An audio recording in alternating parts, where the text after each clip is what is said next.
नमस्कार दोस्तों, आप देख रहे हैं छोटा स्टडी पॉइंट। आज के वीडियो में हम पढ़ रहे हैं क्राउन का सब्जेक्टिव बुक। आइए आज के वीडियो देखते हैं। सिंधु घाटी सभ्यता। सिंधु घाटी सभ्यता भारतीय सभ्यता के विकास का प्राचीनतम काल था। सिंधु घाटी सभ्यता को हड़प्पा संस्कृति भी कहा जाता है, क्योंकि सर जॉन मार्शल के निर्देश पर राय बहादुर दयाराम साहनी ने 1921 में हड़प्पा की खुदाई करवाकर इस सभ्यता पर प्रकाश डाला। यानी सिंधु घाटी सभ्यता की खुदाई कब हुई थी? 1921 में। और किसने किया था? राय बहादुर दयाराम साहनी ने। और किसके निर्देश पर करवाया गया था? तो सर जॉन मार्शल के निर्देश पर। चलिए आगे देखते हैं। सिंधु घाटी सभ्यता प्राक ऐतिहासिक यानी प्रोटो हिस्टोरिक एवं कांस्य ब्रोंज कालीन थी। यह भारत की प्रथम नगरीय सभ्यता थी। यानी भारत की प्रथम नगरीय सभ्यता कौन थी? सिंधु घाटी सभ्यता। काल निर्धारण। रेडियो कार्बन डेटिंग के अनुसार इस सभ्यता को सर्मान तिथि जो है 2350 से 1750 ईसा पूर्व मानी गई है। अन्य विद्वानों के द्वारा सिंधु सभ्यता का बताया गया काल है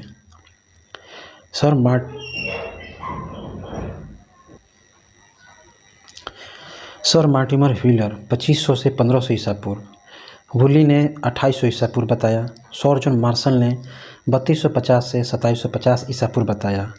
डीपी अग्रवाल ने 2350 से 1750 ईसा पूर्व बताया। ऑल्विन ने 2150 से 1750 ईसा पूर्व बताया। ये जो है सिंधु सभ्यता का जो है समय था। सिंधु सभ्यता का काल पहला आपका पूर्व हड़प्पा काल, ये आपको 3500 से 2600 ईसा पूर्व। कोट दीजी, दमसा दात, आमरी नाल, सिसवल। परिपक्व हड़प्पा काल, ये जो है 2600 से 1900 ईसा पूर्व। हड़प्पा, मोहनजोदड़ो, चनहुदड़ो, लोथल, कालीबंगा, बनावली। आगे है उत्तर हड़प्पा काल यानी 1900 से 1300 ईसा पूर्व। रंगपुर रोजदी गुजरात में पड़ता है, राखीगढ़ी हरियाणा में पड़ता है। ठीक है, ये आपका उत्तर हड़प्पा काल 1900 से 1300 ईसा पूर्व में ये सब इतने को जिक्र किया गया है। आगे देखते हैं कि विस्तार। सिंधु सभ्यता का विस्तार भारत एवं पाकिस्तान में लगभग 1500 स्थलों पर पाया गया है। यह समूचा क्षेत्र जो है त्रिभुज के आकार का है। इस सभ्यता का कुल क्षेत्रफल 1,299,600 वर्ग किलोमीटर है। यानी सिंधु सभ्यता जो है, सिंधु सभ्यता के उत्तर में जो आपका मांडा है जो कश्मीर में पड़ता है, दक्षिण में दायमाबाद है जो महाराष्ट्र में पड़ता है, और पूर्व में आलमगीरपुर जो उत्तर प्रदेश में पड़ता है, और पश्चिम में सूतकांगीडोर जो पाकिस्तान में पड़ता है। आइए हड़प्पा कालीन प्रमुख स्थल को देखते हैं। पहला है आपका हड़प्पा। यह पाकिस्तान के मोंटगोमरी ज़िले में रावी नदी के बाएं तट पर स्थित था। यानी हड़प्पा जो है पाकिस्तान के ये मोंटगोमरी ज़िले में रावी नदी के बाएं तट पर स्थित था। ठीक है, 1921 में दयाराम साहनी ने इस स्थल की खोज की थी। यानी हड़प्पा की खोज 1921 में दयाराम साहनी ने की थी। हड़प्पा से स्वास्तिक चिन्ह प्राप्त हुए हैं। यानी स्वास्तिक चिन्ह कहाँ से प्राप्त हुए हैं? हड़प्पा से। हड़प्पा में 6 अन्नागार मिले हैं जो ईंटे के बने चबूतरे पर 2 प्रांतों में हैं। प्रत्येक की लंबाई 15.23 मीटर एवं चौड़ाई 6.09 मीटर है। यहाँ फर्श की दीवारों में गेहूं और जौ के दाने मिले हैं। चलिए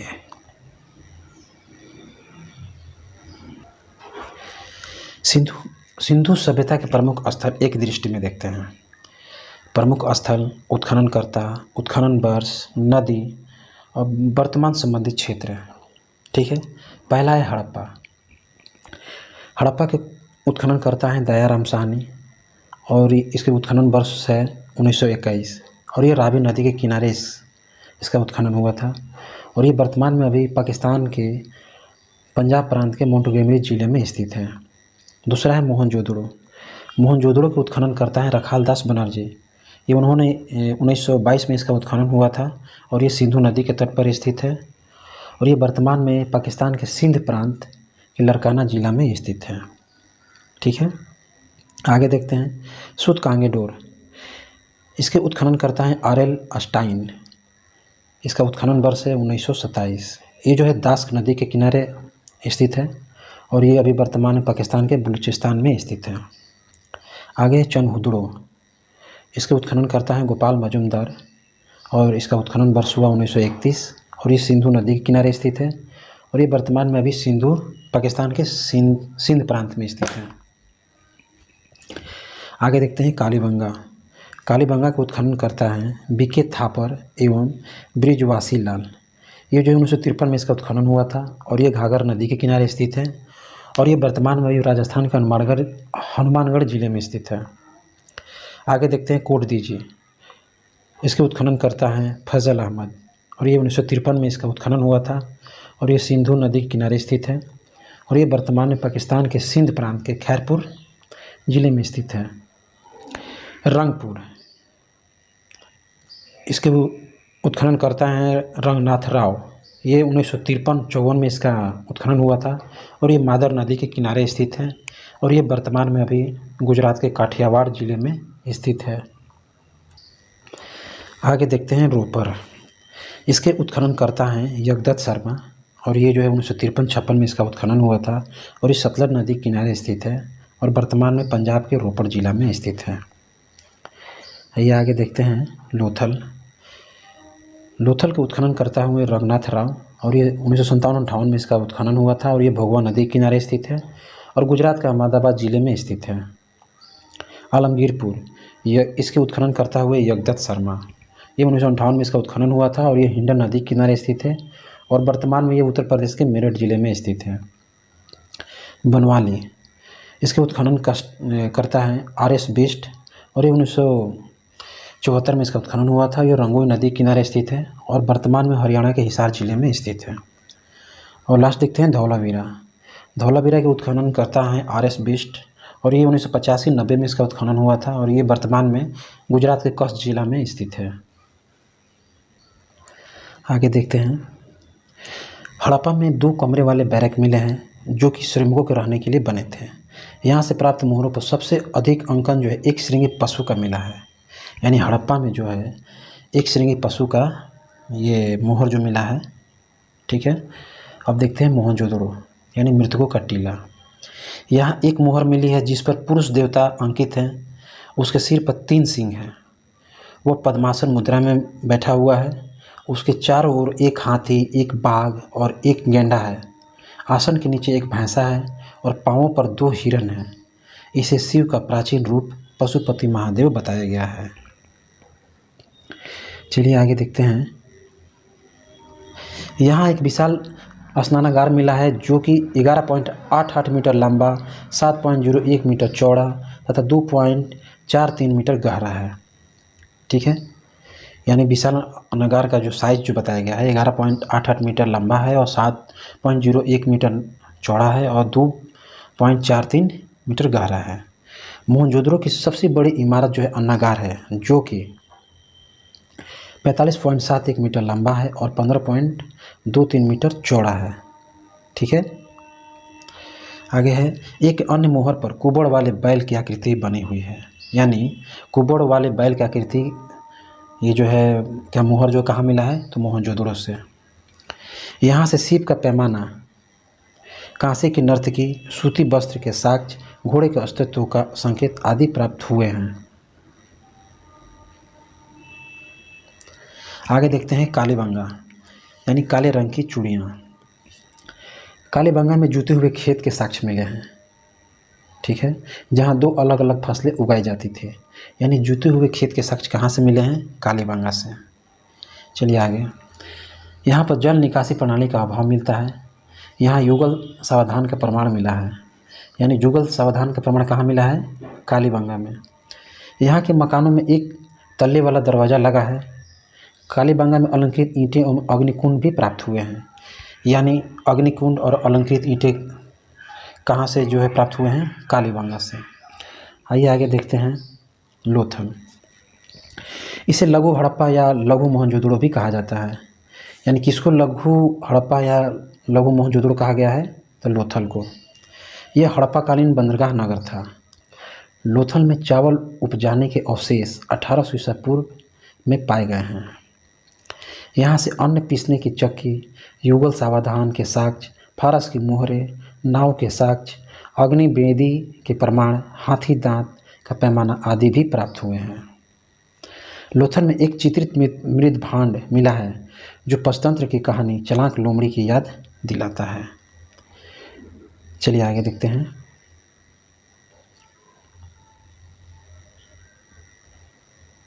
चनहुदड़ो में सेंधो संस्कृति के बाद झूकर और झांगर संस्कृति विकसित हुई। ठीक है, याद रहेगा। यानी झांगर संस्कृति और झूकर जो है ये संस्कृति कहाँ विकसित हुई? तो चनहुदड़ो में। यहाँ मनके बनाने का कारखाना, लिपस्टिक, एक ईंट पर बिल्ली का पीछा करते हुए कुत्ते के पैरों के निशान, गुड़िया बनाने का कारखाना आदि प्राप्त हुए हैं। कहाँ से? चनहुदड़ो से। चनहुदड़ो में वक्राकार ईंटें, कांसे की बैलगाड़ी और इक्का गाड़ी का अवशेष भी प्राप्त हुए हैं। आगे देखते हैं रंगपुर।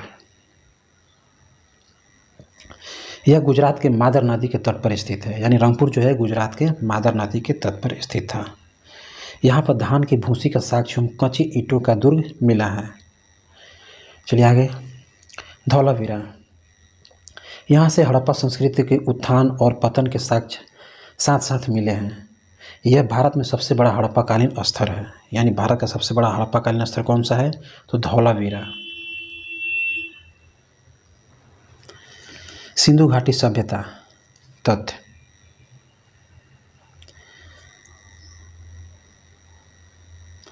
सिंधु सभ्यता में लोगों को लोहे का ज्ञान नहीं था। यानी लोहे का ज्ञान जो है सिंधु घाटी के लोगों को नहीं था। यह अनुमानित है कि यहाँ के लोग घोड़े से परिचित नहीं थे, लेकिन सुरकोटदा में घोड़े की हड्डियों के साक्ष्य प्राप्त हुए हैं। यानी घोड़े की हड्डियों के साक्ष्य कहाँ से प्राप्त हुआ है? तो सुरकोटदा से।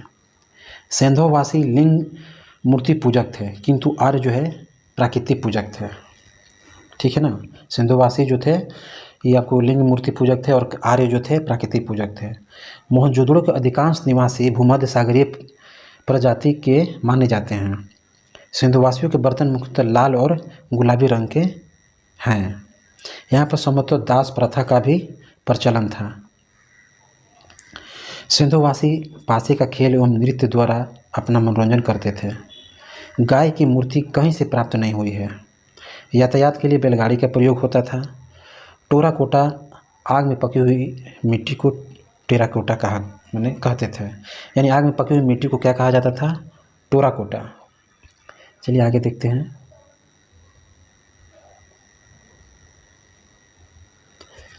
मेसोपोटामिया के पूरा लेखों में दिलमन, माकन एवं मेलुहा की जानकारी मिलती है। ठीक है ना। इसको जो है आपको मेलुहा, माकन और दिलमन जो है की जानकारी किसमें मिलती है? तो मेसोपोटामिया के पूरा लेखों में मिलती है। सामाजिक जीवन। ठीक है। हड़प्पाकालीन समाज संभवतः मातृसत्तात्मक था, जो मातृदेवी की पूजा से स्पष्ट होता है। यहाँ के लोग शांति प्रिय थे तथा शाकाहारी और मांसाहारी दोनों थे। पुरुष और महिला दोनों ही आभूषणों का प्रयोग करते थे। मनोरंजन के लिए पासे का खेल, पशुओं की लड़ाई, नृत्य आदि प्रचलित साधन थे। आइए वहाँ का जो है धार्मिक जीवन देखते हैं। हड़प्पा में पकी हुई मिट्टी की स्त्री मूर्तिकाएँ प्रचुर मात्रा में मिलती हैं। मोहनजोदड़ो से प्राप्त पशुपति शिव की मोहर विशेष रूप से प्रसिद्ध है। धार्मिक जीवन में मातृ देवी की उपासना लोकप्रिय थी। एक मूर्तिका में स्त्री के गर्भ से निकलता पौधा दिखाया गया है, जिससे पता यह चलता है कि धरती को उर्वरता की देवी माना गया है। ठीक है। पशुओं में कुबड़ वाले बैल और पक्षियों में फाख्ता का भी पूजा होती थी। चलिए। वृक्ष पूजा भी प्रचलित थी। सिंधु सभ्यता में मंदिर के निर्माण के प्रमाण नहीं मिला है। यानी सिंधु सभ्यता में मंदिर के प्रमाण नहीं मिले हैं। अब आइए देखते हैं सावधान। आमतौर पर मृतकों को गर्तों में दफनाया जाता था, परंतु कुछ स्थानों पर शव को पूर्ण रूप से जलाकर राख को जमीन में दफनाया जाता था। कहीं कहीं पर आंशिक समाधिकरण के भी साक्ष्य प्राप्त हुए हैं। अब उनका राजनीतिक जीवन देखते हैं। सिंधु सभ्यता में राजनीतिक संगठन का स्पष्ट अभाव है। यहाँ पर पुरोहित द्वारा शासन व्यवस्था नहीं थी, क्योंकि कहीं पर भी मंदिर नहीं पाया गया है। सिंधु सभ्यता में अस्त्र का भी अभाव था। हड़प्पाई लोगों का ध्यान विजय की ओर उतना नहीं था जितना कि वाणिज्य की ओर।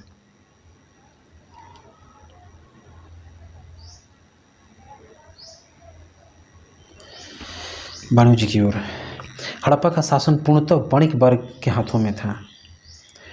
अब उनका आर्थिक जीवन देखते हैं। सिंधु वासियों का मुख्य व्यवसाय पशुपालन, कृषि एवं उद्योग था। कृषि, सिंधुवासी हल से अनभिज्ञ थे। वे लकड़ी के कुदालों द्वारा खेती करते थे। कालीबंगा में जूते हुए खेत के साक्ष्य मिले हैं, ठीक है ना। यानी जूते हुए खेत के साक्ष्य कहाँ से मिले हैं? तो कालीबंगा से, इसको याद रखेंगे। सिंधुवासी कुल 9 फसलों का उत्पादन करते थे, जिसमें गेहूं और जौ मुख्य खाद्यान्न फसल था। यानी सिंधुवासी का मुख्य खाद्यान्न क्या था? तो जौ और गेहूं। बनवाली में बढ़िया किस्म के जौ का साक्ष्य मिला है। सबसे पहले कपास पैदा करने का श्रेय भी सिंधु सभ्यता के लोगों को जाता है। यानी सिंधु सभ्यता के लोगों को जो है कपास पैदा करने का भी जो है श्रेय भी दिया जाता है। आगे देखते हैं कि नदी तालाबों द्वारा सिंचाई होती थी। नहरों का साक्ष्य प्राप्त नहीं है। अब व्यापार, वस्त्र उद्योग सिंधुवासियों का प्रमुख उद्योग था, जिसका प्रमुख केंद्र मोहनजोदड़ो था। सिंधुवासी सूती एवं ऊनी वस्त्रों का प्रयोग करते थे। चनहुदड़ो एवं लोथल से गुड़िया एवं मनका बनाने का साक्ष्य मिला है। व्यापार वस्तु विनिमय प्रणाली पर आधारित था। इनकी समृद्धि व्यापार पर थी। सिंधुवासियों का विदेशी व्यापार इराक, ईरान, बहरीन, मिस्र से होता था।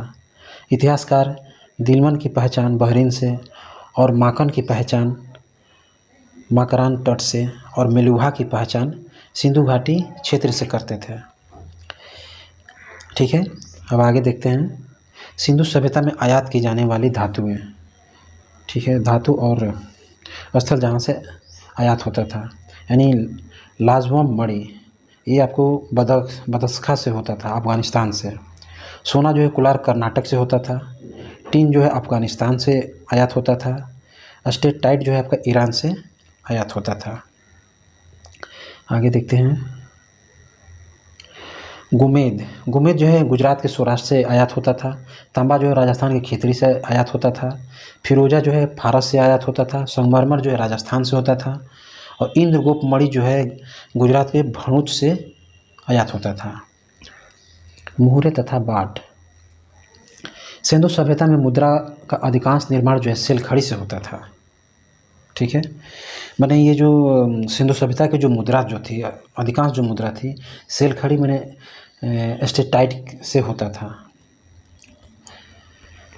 आगे देखते हैं विनिमय बाटों के द्वारा नियंत्रित थे, जो कि चट नामक पत्थर से बनाए जाते थे। जो वहाँ के जो बटखारा जो था, आम भाषा में लोग बटखारा बोलते हैं, वो चट नामक पत्थर से बनाए जाते थे। ये बाट तौल में 16 या उसके आवर्तकों में होते थे, जैसे 16, 64, 160, 320 और 640। ऊपरी मानदंड में दशमलव प्रणाली का प्रयोग होता था। अब तक लगभग 2000 मोहरें यानी सील प्राप्त हुई हैं।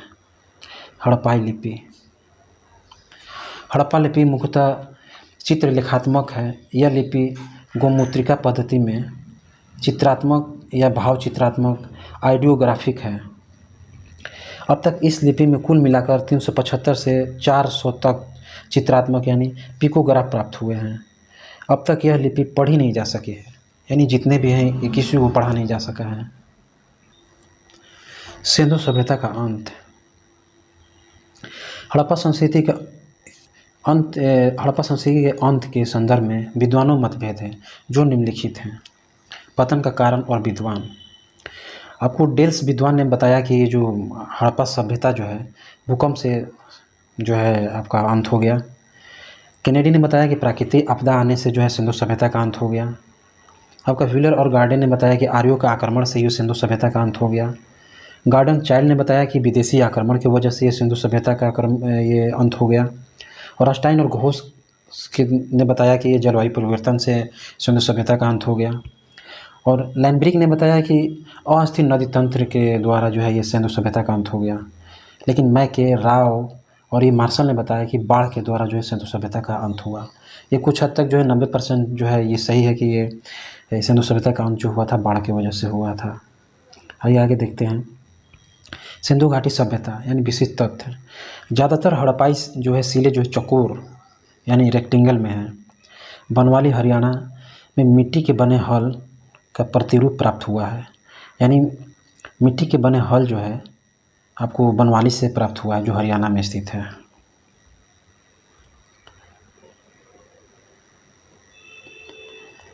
चलिए आगे देखते हैं। रंगपुर में बाजरे की खेती का प्रमाण मिलता है। सिंधु संस्कृति की सबसे महत्वपूर्ण विशेषता उसकी नगर योजना थी जो गीढ़ पद्धति पर आधारित थी। ठीक है। आलमगीरपुर में एक भी मोहर नहीं मिली है। सरस्वती जहाँ बहती थी अब लुप्त हो गई है, वह क्षेत्र बिनसन कहलाता है, यानी सरस्वती नदी जहाँ बहती थी आज वो लुप्त हो गई है, उस क्षेत्र को बिनसन कहा जाता है। हड़प्पाकालीन नगरों को आयताकार खंडों में बांटा गया है। सुदकांगीडोर और सुरकोत्ता समुद्र तटीय नगर थे। सिंधु वासियों के निवास स्थल के अंतर्गत दुर्ग पश्चिम दिशा में और बस्ती जो है पूर्व दिशा में होते थे। घरों के दरवाजे एवं खिड़कियां मुख्य सड़कों की ओर न खुलकर पीछे की ओर खुलते थे। केवल लोथल में दरवाजे मुख्य सड़क की ओर खुलते थे। इतना याद रखेंगे। अलेक्जेंडर कनिंघम को भारतीय पुरातत्व का जनक कहा जाता है, यानी भारतीय पुरातत्व का जनक किसको कहा जाता है? अलेक्जेंडर कनिंघम को। दोस्तों अच्छा लगे तो इसको जो लाइक सब्सक्राइब और अपने दोस्तों में शेयर ज़रूर करिएगा। इस तरह से वीडियो हम जो है आगे बनाते रहेंगे और कहीं जो थोड़ा बहुत जो मिस्टेक हो रहा है उसको हम सुधार करने की कोशिश करेंगे। चैनल नया है, सब्सक्राइब जरूर कर दीजिएगा।